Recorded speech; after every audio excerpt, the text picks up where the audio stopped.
ако всичката си има перманентна резервация в Деян Чайка, още не е дошъл, веднага пристига тарамаха и верче, питки, гръцка салатка, той протрива доволно ръце, а сервитьорчето долу подмята, че е с различно момиче, който казва, че докато не го види с момче, няма никакво значение коя ще е с него, това просто е компания за вечеря. А двете най-доброжелателни участнички в предаването наливат драженцето пред освободителката чрез масажи, което не е толкова лошо, защото той все пак успява да влезе в кадър, макар и на мютната палмичка, но по-добре от нищо. Пая Сен пък бил много горд, че разкрил фалшивите двойки в предаването. Ами то всичките са фалшиви.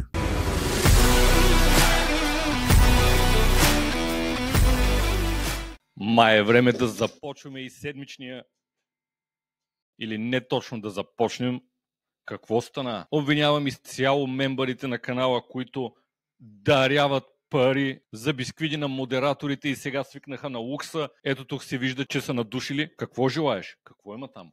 Какво става? Я кажи. Има специални бисквиди с патешко и риба, които те очевидно много обичат.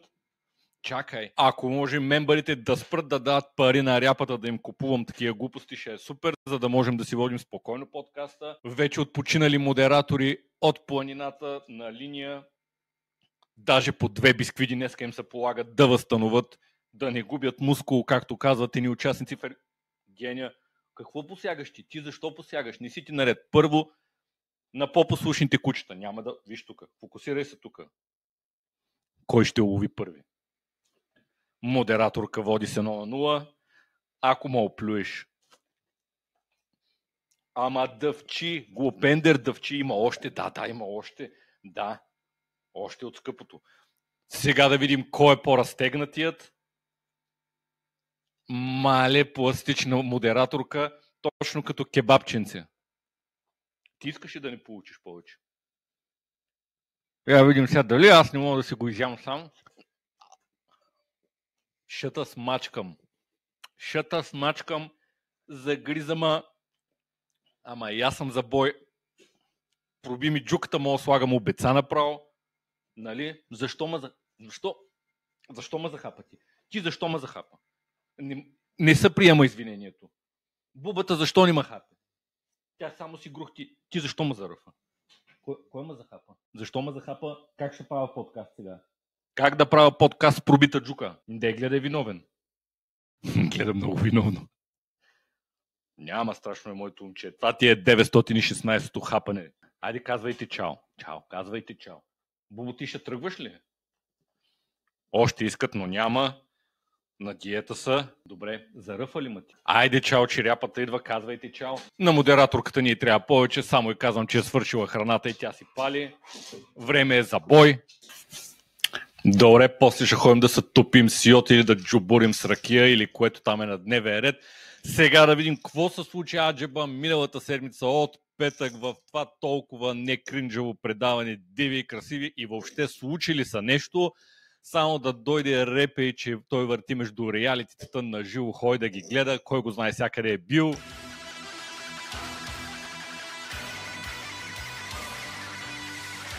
Ко правиш, бе, Шумахер? Малко ги разхвърлях по игрите, бе. Старите кокали в тази количка не са ли изпотрошиха? Тяло на тинейджър, те я знам. Ма какво ми говориш? Давай да видим сега твоите хора какво са направили тази седмица. Нищо какво да са направи. Най-вероятно, но все пак да го видим. Петъчният епизод от миналата седмица започва с раздяла между фелчерка Олево и Бая Сен. Тя директно си му заявява, че няма да живее у факултето.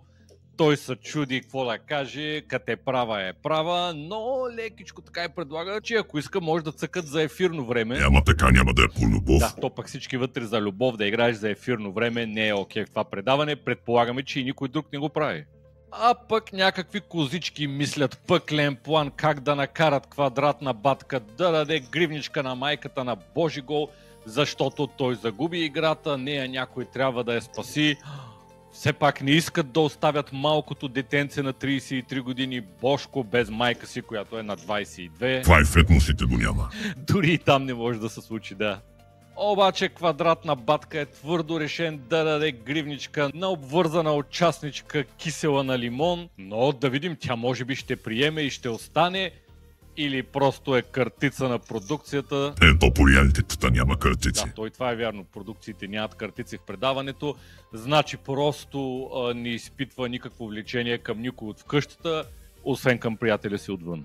А Колю Косичката и онлайн просякиня отново са на някаква среща извън къщата. Сигурно е много интересно, но тактично ще я прескочим, че техните разговори са веднъж просто. Време е и запала в кринч, където семейство Волдемор заформят триъгълник с мрънкащо актьорче от момата. Едва ли има по-неприятно нещо за жените от мрънкащ мъж. А в това предаване има поне 3-4, къде мрънкат и реват от всичко постоянно и после света им е крив, тая е гадна, она е гадна. Не, батко, просто вие сте мега в коша. Минаха 15 минути, връщаме се да видим какво дават и Алф продължава да мрънка. Няма така многострадална Геновева, то бива актьорско майсторство, бива да искаш да драматизираш пред камера, ама това почва да изнервя хората, аз не знам. Това не е ли мъж на 30 плюс години? То верно на колко е, бе? Нямам никаква идея. Значи в това предаване, ако си мъж над 30 години, задължително трябва да мрънкаш, да ривеш постоянно и жените да са ти виновни, че ти за никакъв нюй не ставаш. Пускат ни за бързо при братовчедите, които са насреща в някакво каяч или в какво. Правят и братовчетска целувка, така бутат си двата каяка. Прибрали са джуките, стискат очите, дърпат са. Момичето гледа как да не се изложи, а пък Колю Гела е ясно колко харесва жени, ама за пред камерите там двама оператори ги бутаха така да могат да направят една фалшива целувка. Много добре се получи. Влюбени са нормално. Много ясно. Ето, че и първият синхрон на пазителката на Бостания с дините е на лице, на полубългарски, някакви английски фрази май са мятат, не сме много сигурни. А ако има как примерно да й дават синхроните, просто... Само картинките. Да, ако може да не говори, това е оптималният синхрон за нея. Предполагаме, че зрителите ще са най-доволни от този вариант. Ние, защото хич не сме доволни. Ние най-много със сигурност. Втори форсиран опит за братовчетска целувка при Колето и онлайн просекинята. Да, бе, разбрахме, че сте много влюбени. Давай нататък, че направо мисля, че ще отпия даже. Това толкова любов на едно място не се търпи. Много интересен епизод до момента. Пренасяме се в Деян Чайка, където Колето при чещицата е сънувал Тарама Хайверче. Той си има запазена маса в Деян Чайка. А пък кака му Ива през това време е дошла да рекламира зрънчовците с рокличка така с небрежно забравен сутеен вкъщи. Изразява себе си. Абсолютно, тя просто изразява себе си чрез зрънчовците, които стърчат по национален ефир. И явно ще опитат да разтълкуват съня на Колю Гела, който всъщност е Тарама Хайвер. Много хубав сън. По-добре от алтернативата. Всъщност да, ако трябва да го карат да избира кой да сънува, кака му Ива или Тарама Хайверчето, дори няма никаква дилема тук. Избира каката. Как? Показват и за 68-ми път един и същи кадър на Бая Сен, който гледа притеснено, умислено и тъжно в нищото. Явно ползва този кадър за абсолютно всичките му състояния там в къщата. Много добър подход и монтажа на ниво. Никой не забелязва, че ползвате един и същи кадър. Почти като в острова на 100 халки, където имаше два кадъра на двама участници, повторени по 150 пъти през цялото предаване. Тук е подобно. На гошката с копието. Да.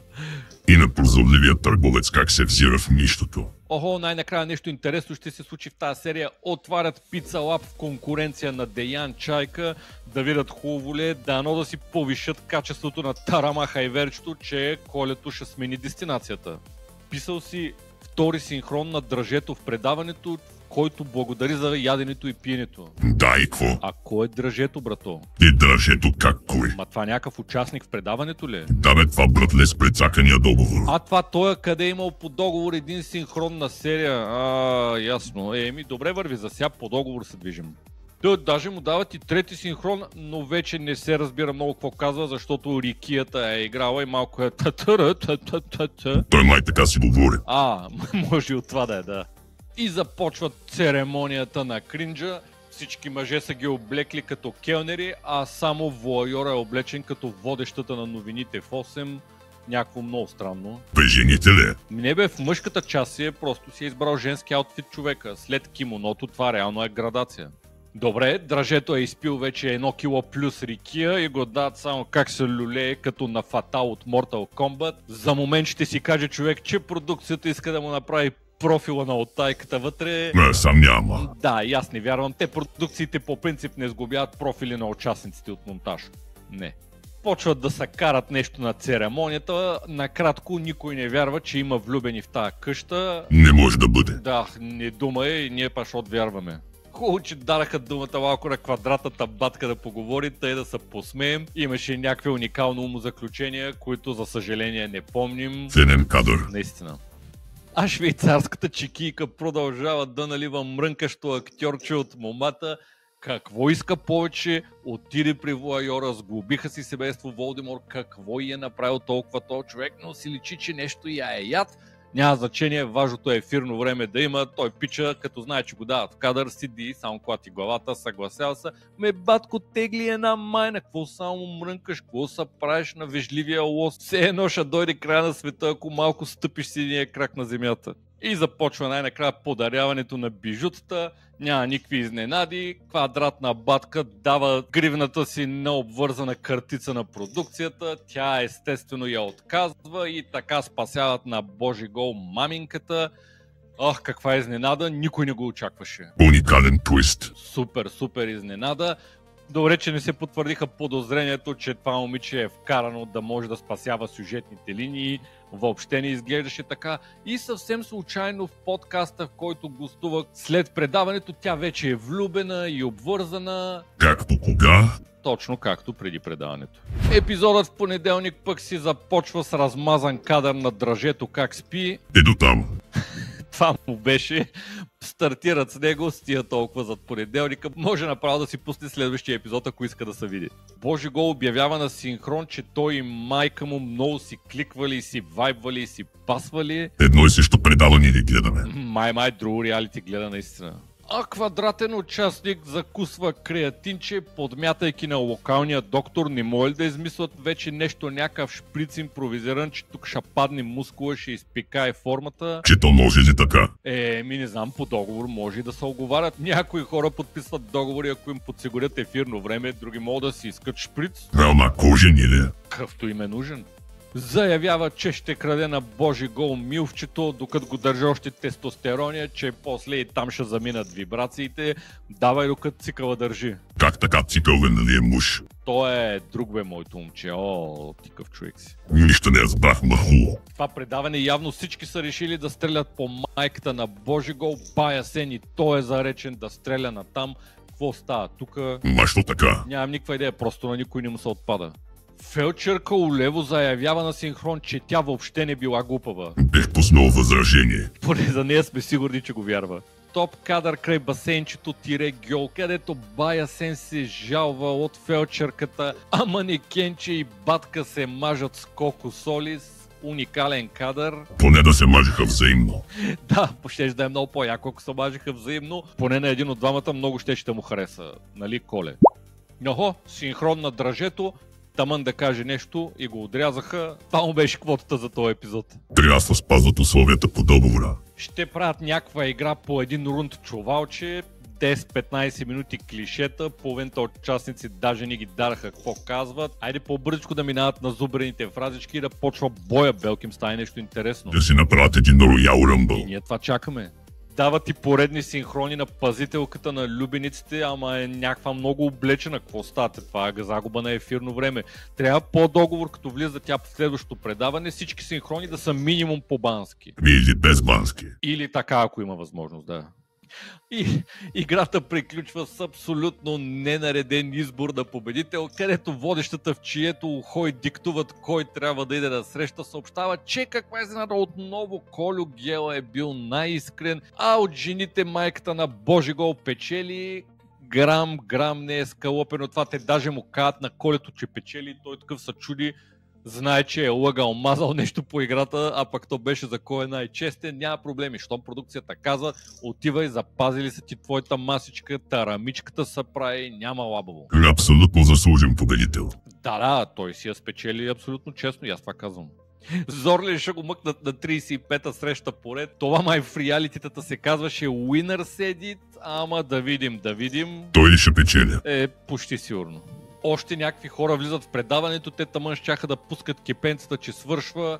Изведнъж се появяват Бат Радко, новия от полски тръмбеж, и Лора, домашен Мерин Джей и Party Animal. Да видим, ще разбутат ли малко обстановката. Ума за какво влизат тия? Нямам идея за какво. То буквално май след 2 дена свършва това реалити или да я знам. Синхроните на пазителката на Бостания изведнъж почват да звучат много добре, дори с дрехи, и си викаме, това момиче е съвсем нормално, няма нищо. И после поглеждам, че сме пуснали да гледаме на 1.5 скорост.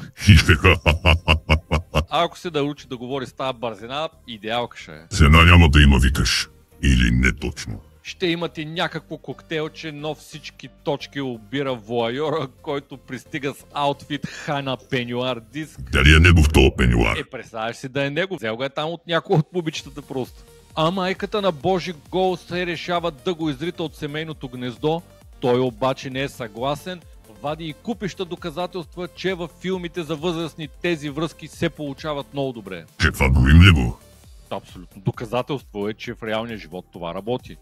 Биваме свидетели и на уникално романтичен разговор между пазителката на Бостания и нейният принудител избранник актьорче Мранкало. Всичко е супер, личи си привличането и химията между тях. Просто тя не иска да го погледне и като си говорят, даже е обърната така леко на другата страна. Що тъй прави? Така си изразява просто любовта момичето, какво? А през това време фелчерка Олево се нашива в полски тръмбеж, стремежа си да остане в предаването. Това момиче буквално май не е минало през 1-2 от участниците. Просто е влюбчива. Да, личи си, че е много влюбчива, пием в нейна чест. А епизодът завършва с приятелска целувка между семейство Волдеморт, така с стиснати джучки прилепени.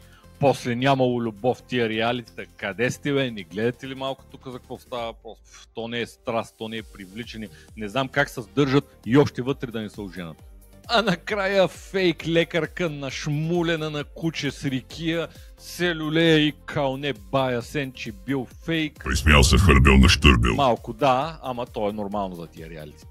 И следващия епизод започва отново с синхрон на мрънкащ актьор, как той бил игнориран, как никой не му обръщал внимание, как може такова нещо е такъв приятен човек и събеседник, па никой да не му обръща внимание. Ама що така го изолира? Според мен всички са супер зле, а той е добре и те не го разбират. България не ме обича, а аз съм е бати пича. Да, това ще е.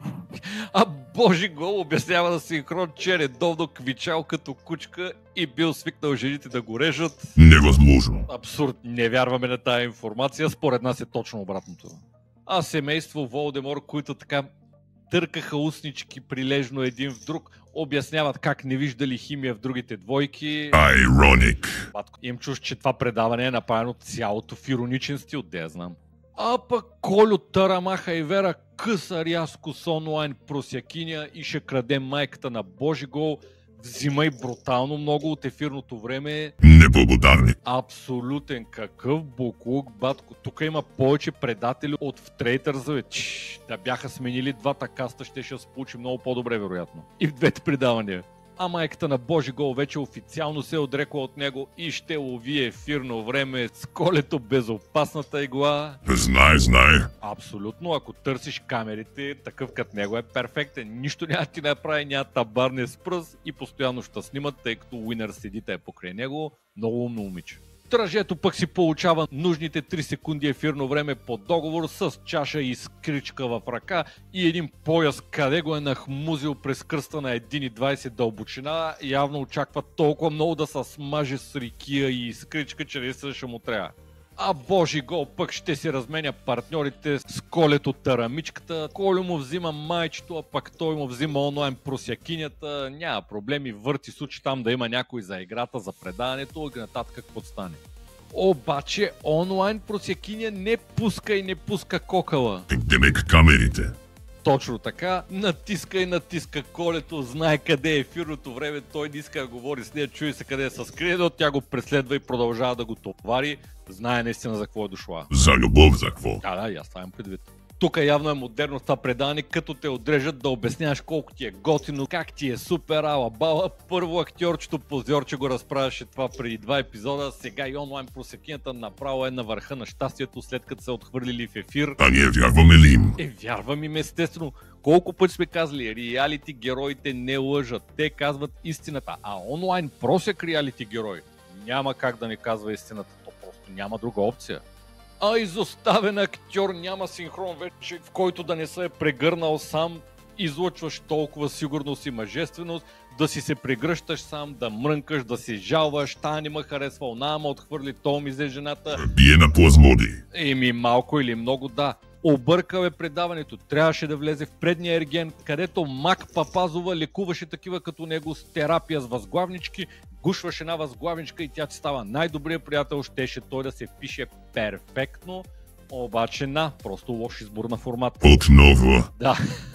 Пая Сем пък бил много горд, че разкрил фалшивите двойки в предаването. Ами то всичките са фалшиви. Абсолютно. Буквално, която и да посочиш, винаги печелиш.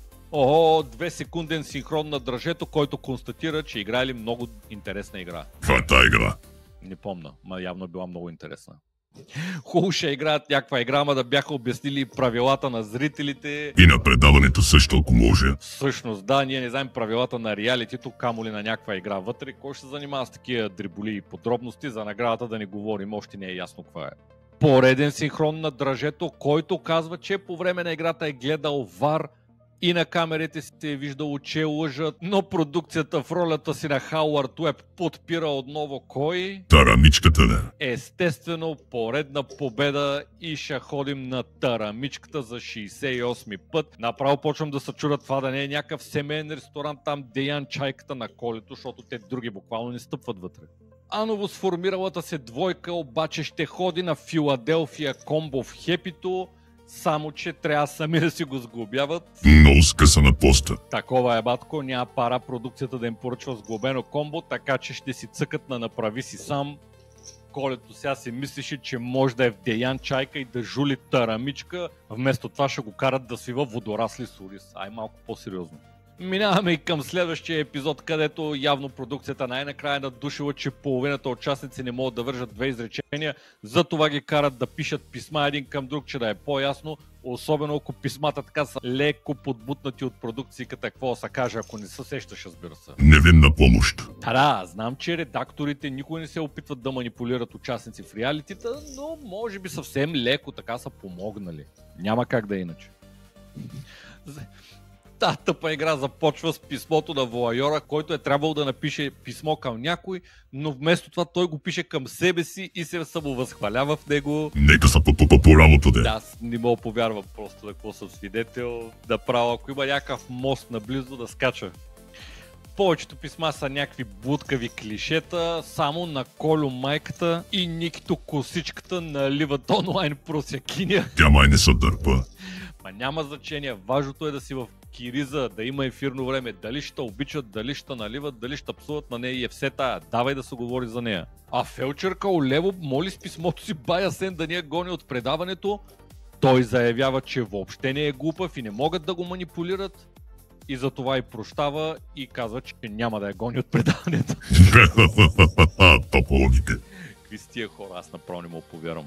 Дръжето и освободителка чрез масажи, дори имат ефирно време, обикновено ги режат от игрите, но тук са им дали да си прочетат куплетчетата. Много приличат тяхното на рап песен, където са си разделили по един куплет, но няма значение, поне имаше римичка. Абе, те не са помислили, че трябва да пишат песен. Може да са разбрали и грешно заданието, че вместо да си пишат един към друг е трябвало да напишат песен, кой знае. А ревлив актьор. Ама пак ли, бе? Да, пак риве, че ако утре напуснел предаването, никой нямало да го помни. А не, че не е намерил любов. Ами и аз така си мисля, ама той май е забравил, че целта на предаването е да се намерят двойки, които да се влюбят, а не да те помнят зрителите с нещо. Като искаш да те помнят зрителите с някоя тъпотия или с мрънкането и реването, ти отиваш в Big Brother, там вече знаем един такъв плейбой, как са бори цял сезон за една крава и всички го запомниха, а той човек е влязъл в предаване за двойки и искал само него да запомнят. Почна да ми писва нещо. Да, аман. Това ти представяш си да ревеш от яд, че губиш ефирно време и че не си го оползотворил на макс. Наистина е похвално. Божи гол му търсят нова маминка, че да остане в предаването, ама той не можел да си хареса нито една. Да му търсят бащица. Ами за татю ми се струва, че има поне 2 кандидата, дет биха се навили, да. Бая Сен го дават на скалъпена сценка с фелчер Каливичар.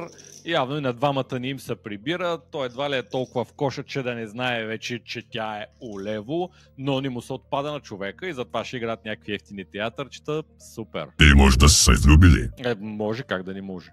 Охо, ще играят на блъскащи колички, тамън пинаха порядъчно и всички са готови за Drink and Drive играта. Евала, сигурно ще е интересно. Играта приключва, а Колето Тарамичката ще ходи на 78-о посещение в Деян Чайка.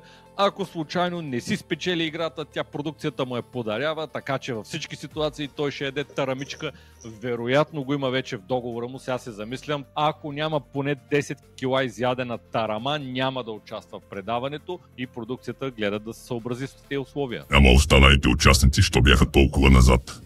Другите как да имат шанс, батко? Дражето и Бая Сен били останали последни. Как да не останат? Хора по 3 метра и 180 кг ги напъхали в едни матчбокс колички. То не е честно така. Те пеша да ходиха, щяха по-бързо да финишират. Дайте им на тях по един зил да карат и готово да е по-равностойно, па другите там джуджетата да си карат количките. С тия глупости. Бах ти хендикап играта. Семейство Волдемор някак си спечелили посещение в джакузито и бутилка искра. Говорят се за някакви пайжени. Грам не е awkward този разговор. Супер интересно. Давай нататък.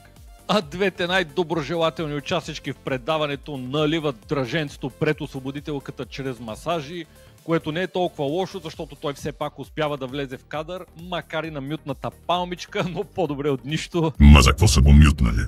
Сигурно да не вземе да кае някаква глупост, може би за негово добро го прави продукцията. А бат Радо новия отива да натиска пазителката на Бостаня.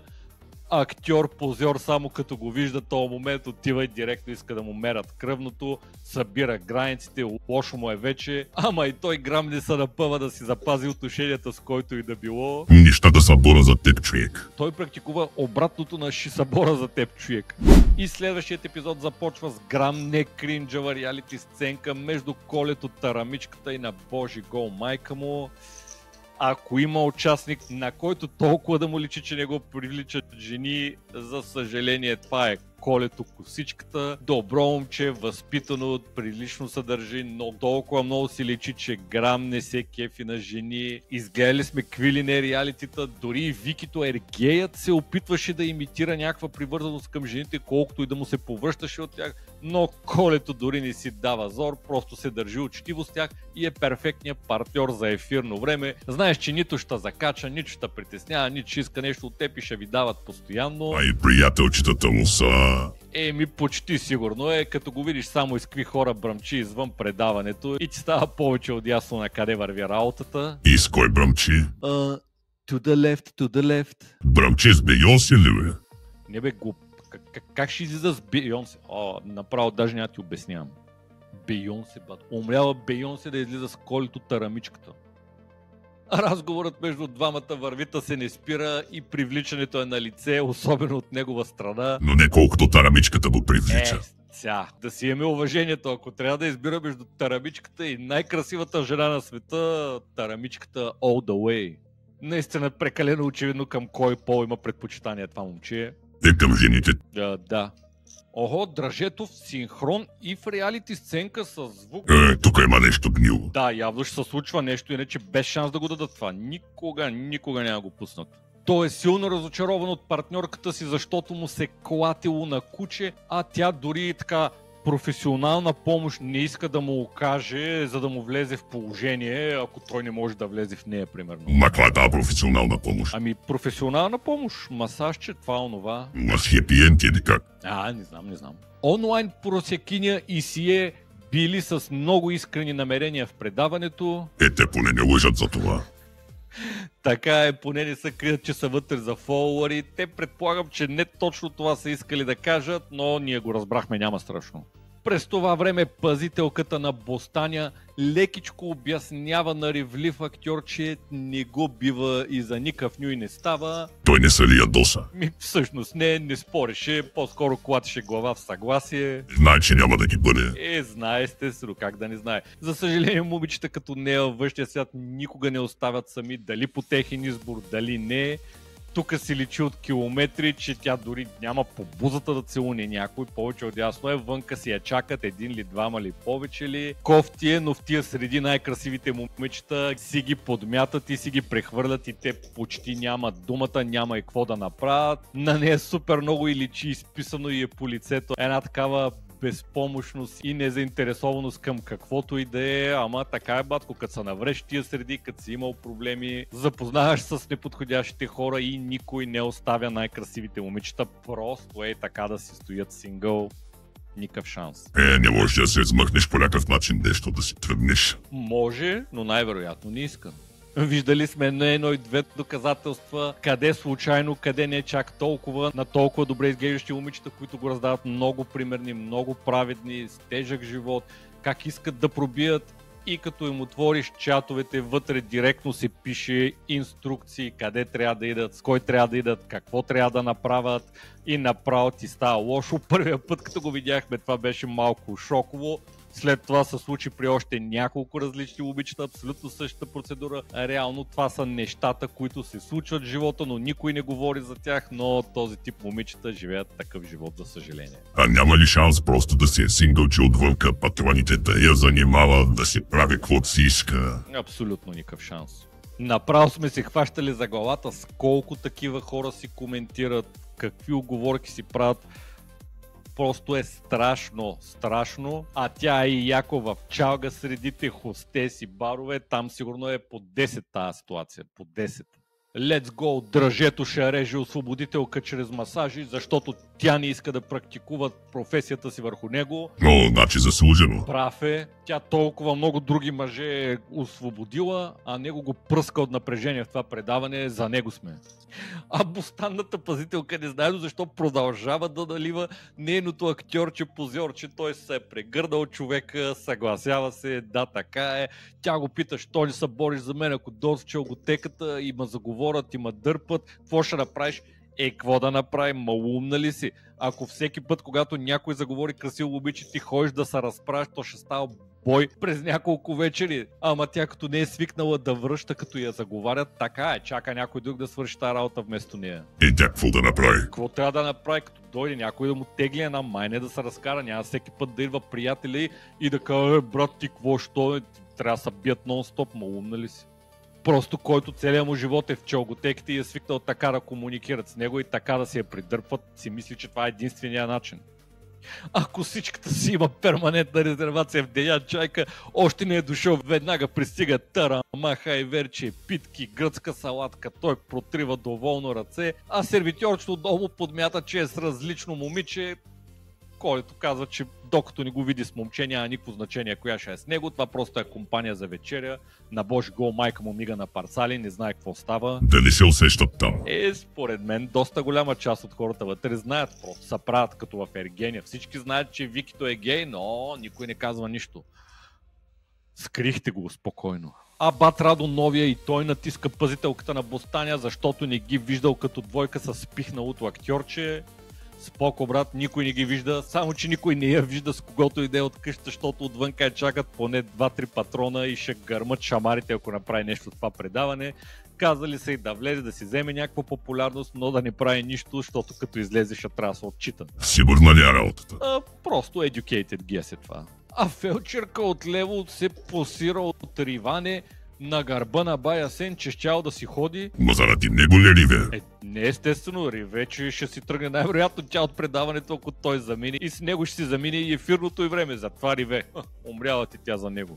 Дръжето даже му дава думата на церемонията и с това му отрояват ефирното време до момента в предаването. Този път дори не е мъртво пиян, успява да скълъпи изреченията, че едва ли не иска повече да ходи на масажи без да получава масажи, а предпочита да се нашие в Бостаня с дините, Само че там клиентелата и опашката е много дълга, те са 15 човека на клона и отвънка има поне още толкова. Трудно. Пазителката кой ли ще избере тогава? Никой, кой тя момичето отвънка си има достатъчно, не се представяй за нея. Божи гол пък от някъде решава, че си иска маминка обратно. Не е прокопсално е. Да, процедурата по осиновяването явно е пропаднала на другите места, но късно е Божи за китка и най-вероятно ще дига гълбите. А актьор от момата решава най-накрая да излезе геройската, като престане да бъде в ролята на Плазмодия в предаването, ще си тръгва, отказва гривничка на княгинята на Бостаня. Тя го гледа лошо, защото това може да изиграе лоша шега в ефирното време. Него не го интересува, той иска поне малко да си запази образа и да излезе от това на Плазмодия. Иначе да си ходи. По-добре е да излезе, защото ако ще продължава да се пригръща сами, да се клати като фентанилов наркоман и да мрънка и да риве пред камерите, почва да става вече жалко. По-хубаво се примири, че няма да вземеш повече ефирно време, ставаш и си тръгваш, поне малко достоинство да запазиш. Малко рев на изпращане, че му свършва ефирното време, замаскирано под фразата "Аз влязох тук за любов". Дали верно е заради това? Ти лут ли си, бе? Колкото беше за любов и в момата. А пък гривната на пазителката отива при Бат Радо новия, който се чуди какво става. Тя го пита, искаш ли я? Той такъв седи, какво аз ли? Да, добре, ама да не ме бият само като излезем вънка. Тя не може да му обещае подобни неща. Дражето също получава гривна от освободителката чрез масажи, като току-що са скъсали. Някой да ми обясни защо. Защото не искат да си ходят. Ма за какво искат да остават в предаването тогава, щом тамън са скъсали? Нещо ли се връзва тази схема? Да видим дали на другата вечер той ще я върне. За какво да я връща, като вече не са двойка? Няма никаква логика и на двамата да си дадат взаимно гривни, но ето че се случва. А квадратен участник също получава още един шанс от някакво момиче, което не знаехме дори, че е в предаването. Лора Крумова май се казва, не сме много сигурни, но радваме се за нейното участие и първо появяване на екран. Тя откъде се появи? Никаква идея. А след ревлив актьор и Божи гол остава без гривничка и напуска предаването в търсене на нов милф, тъй като тукашните за никакъв мюй не стават. От мъжете поне стават. Добре, някои от мъжете стават, но той стърси маминка за момента и с това приключи епизода в четвъртък. На другата церемония ще сменят нещо правилата, хубаво ще е да кажат какви са, до вечера ще гледаме. Свърши ли вече тази драматизация? Няма повече, приключи. Време е и ние да сгъваме. Кажи ми за оранжерията, де. Казвам, абонирайте се за Зеленчуковата градина на ряпата. Ако ви е толкова къла, пращайте супер тенксове и пари за бисквиди на модераторите, да станат като диви прасенца. Ряпата да го облича с нещо по-кадърно, че на нищо не мяса. Държиш ме като кошар, те я знам. Няма пари, батко. Като си събереш от донейшни, ще взема нови дрежки. Тия толкова, ай закривай.